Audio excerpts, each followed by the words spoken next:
Bonjour, je suis Laetitia Mwabila. Je suis la coordonnatrice de Djema Association. Djema Association, un nouveau départ, est une organisation sans but lucratif au service de la jeunesse et de la femme congolaise. Djema a été mise en place depuis décembre 2016. Nous accompagnons les femmes, nous accompagnons les filles, c'est-à-dire les jeunes, à se prendre en charge dans le domaine de l'éducation.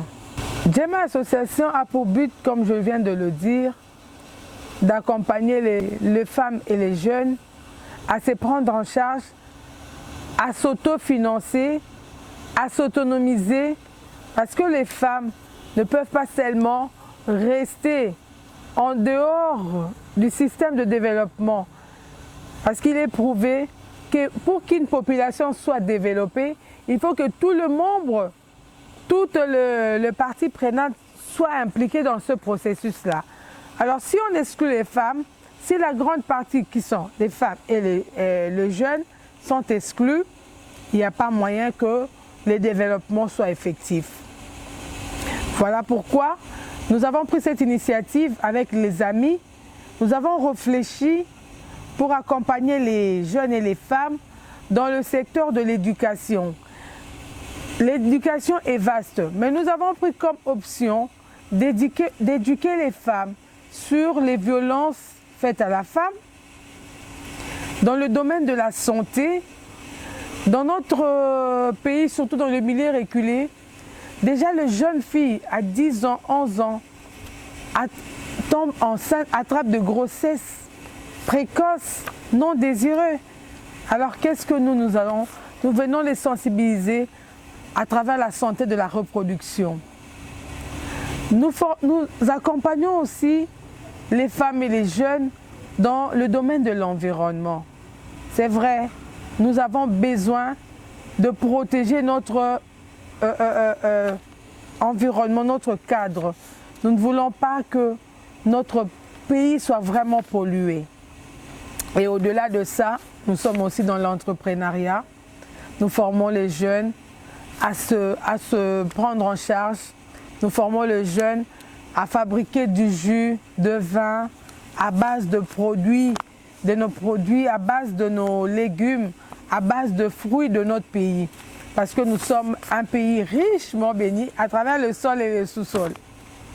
Et au-delà de ça, nous avons pour mission d'accompagner nos populations ainsi que nos communautés. À ce jour, nous avons plusieurs réalisations. Djema a été mise en place en décembre 2016. Mais nous avons plusieurs projets. Pour cette année, un plan d'action a été mis en place. Nous avons comme projet Tolona Bilanga. C'est un projet qu'on a mis en place pour accompagner, promouvoir l'agriculture dans notre pays. Nous avons de terres arables, c'est vrai, mais nous devons aussi travailler cette terre pour qu'il y ait production. Nos enfants, nos parents, les membres de nos familles mangent à leur faim. Donc, il faut travailler la terre. Nous avons un autre projet, Kela Simosala. C'est un projet qui est un projet d'orientation. C'est un projet qui aide le jeune, quittant les lycées, le lycée pour l'université, soit le lycée pour d'autres métiers. Nous les aidons, nous les orientons à travailler et surtout à s'impliquer, à s'imprégner du monde professionnel. Il y a des jeunes aussi qui ont des problèmes par rapport à leur orientation. En quittant les collèges, nous les orientons parce que nous avons des spécialistes de la psychopédagogie qui nous accompagnent, qui orientent ces jeunes à choisir leur section, les conseillers d'orientation, hein, comme on appelle en Europe. Alors, on les aide à choisir leur section, leur filière à l'université pour qu'ils ne fassent pas de mauvais choix, qu'ils choisissent une section ou une filière où ils se sentiront vraiment impliqués et à l'aise. Nous avons aussi le projet Le Club Femmes du Savoir. C'est un projet qui réunit les femmes scientifiques parce que vous savez aujourd'hui, les femmes étaient vraiment contraintes plutôt à travailler dans des sections dites de femmes. Couture, secrétariat. Mais aujourd'hui, nous on a dit, il faut pousser les femmes dans les STEAM, c'est-à-dire les sciences, les technologies, l'ingénierie et le mathématique. Alors nous, avec nos conseillers, nous allons dans les écoles pour aider aussi, ensemble avec ces écoles-là et les parents, à aider les femmes à réfléchir sur des questions scientifiques parce que nous devons développer notre pays et surtout nos communautés. Au-delà de ça, nous avons aussi le projet Femmes et Filles debout. Nous avons commencé ces projets avec des femmes non scolarisées. Mais aujourd'hui, je vous assure, nous avons aussi des hommes qui sont venus à notre rencontre et nous les accompagnons aussi. Beaucoup de jeunes dans notre pays ne sont pas scolarisés. Oui, l'école, c'est encore un luxe. Mais nous aidons quand même ces jeunes-là. Nous les aidons, nous les insérons ou réinsérons dans la société et dans les milieux professionnels. Parce qu'ils doivent travailler. Certains sont de parents. Des parents, ils ont des femmes. Certains ont des maris. Alors nous les réinsérons, nous leur apprenons un métier pour qu'ils puissent à leur tour travailler et trouver un peu d'argent.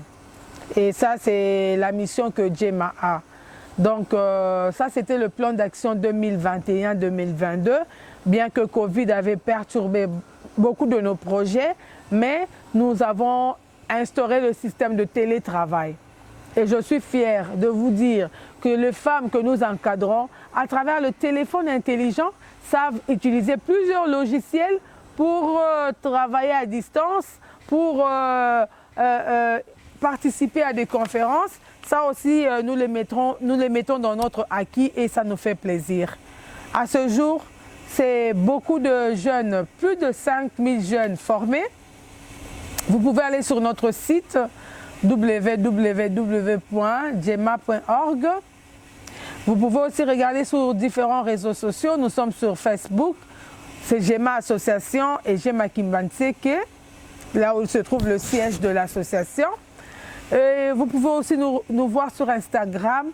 Donc, et là, nous faisons beaucoup de choses. Merci. Pour terminer, notre dernier projet, nous sommes en train de l'exécuter, c'est À toi la parole, podcast de femmes. C'est un projet qui a été mis en place par Gemma Association en partenariat avec le Centre Carter, l'Action mondiale Canada, dans le programme Voix et leadership de femmes. Nous accordons la parole à la femme parce que vous le savez très bien qu'au niveau de notre pays, nos religions, nos us et coutumes, nos traditions n'ont pas rendu la tâche facile à la femme de s'exprimer, de prendre la parole en public, surtout de donner son point de vue.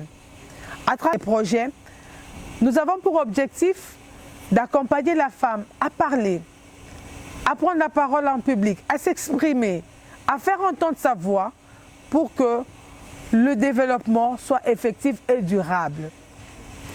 Nous sommes là, nous avons notre studio ici à Gemma Association qui nous permet d'enregistrer ces émissions radiophoniques, ces podcasts pour que les voix des femmes congolaises, les voix de femmes quinoises puissent être entendues jusqu'à l'extrémité de la terre.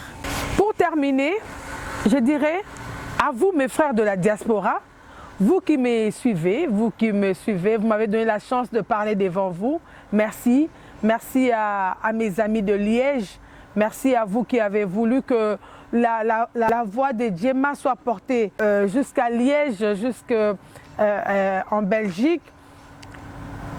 Nous vous demandons, oui c'est vrai, il faut regarder en arrière.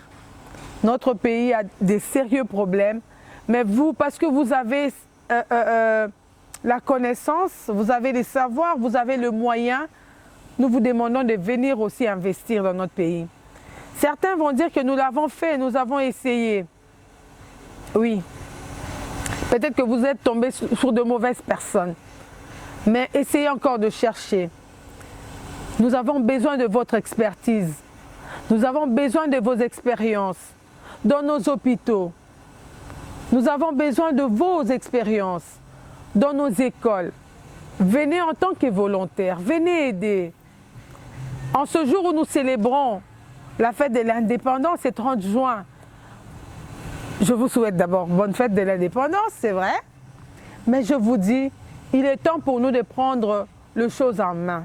Il est temps pour nous maintenant de réfléchir sur le développement du Congo. C'est vrai,